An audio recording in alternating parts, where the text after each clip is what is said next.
কাশ্মীরের রাজা ছিল হিন্দু আর 80% লোক ছিল মুসলিম। ও চেয়েছিল, অর্থাৎ রাজা ছিল হরি সিং, কাশ্মীরের যে রাজা, ও চাইলো যে আমি আমার মতো অস্তিত্ব বজায় রাখবো, আমি না ভারতের সঙ্গে না পাকিস্তানের তোমার সঙ্গে। এবারে সমস্যাটা গিয়ে দাঁড়ালো কি না, ভারত স্বাধীন হওয়ার পর জিন্নাহ ওইটুকু জায়গায় খুশি নয় এবং কাশ্মীর একটা স্বর্গরাজ্য জায়গা, দেশ, ওটা তার চাই।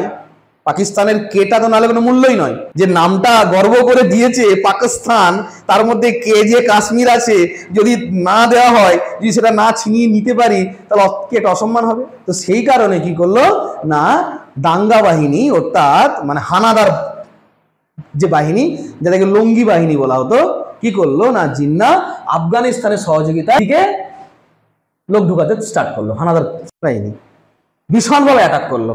অ্যাটাক শুরু হয়েছিল তোমার 22শে অক্টোবর তারা অ্যাটাক স্টার্ট করে কাশ্মীরে, ঠিক আছে।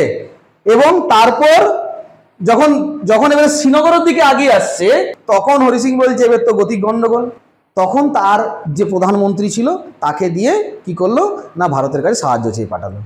ভারতের কাছে সাহায্য চেয়ে পাঠালো 24শে অক্টোবর। এর আগে থেকে ওরা আক্রমণ স্টার্ট করেছে। 22শে অক্টোবর ওরা বুঝতে পারলো এরপর যদি না আটকাই তো তাহলে খুব খুব সমস্যা হয়ে যাবে। 24শে অক্টোবর ভারতের কাছে সাহায্য চেয়ে পাঠিয়েছে। জওহরলাল নেহরু সাহায্য করতে সঙ্গে সঙ্গে হচ্ছে রাজি হয়েছে, কিন্তু বল্লভভাই প্যাটেল প্রথমে রাজি হয়নি। যে দাঁড়াও, আগে আগে রাজামশাইকে বলো যে ভারত মুক্তির দলিলে স্বাক্ষর করতে, আগে সই করুক, তারপর আমি সেনাবাহিনী পাঠাবো। তো তারপরে 26শে অক্টোবর হরি সিং বাধ্য হয়ে স্বাক্ষর করলো ভারতের। হওয়ার পর তারপর বল্লভভাই প্যাটেল পাঠিয়েছে সেনাবাহিনী, এবং পাঠানোর পরে প্রচুর বিমানে করে সেনাবাহিনী পাঠিয়েছে। পাঠানোর পরে তারপর মোটামুটি টানা অ্যাটাক করে, যুদ্ধ করে, লড়াই করে 2/3 ভাগ মোটামুটি ফিরিয়েছে। এবারে তারপরে বাকিটা ফেরাতে পারেনি, তার মূল কারণ ছিল কি হয়েছে, আমাদের জওহরলাল নেহরু। কারণ আমাদের জওহরলাল নেহরু কি করেছে না, ও ভয় পেয়ে গিয়ে বাবুজি উনি চলে গেছে ইউনাইটেড নেশনে অভিযোগ করতে, ঠিক আছে।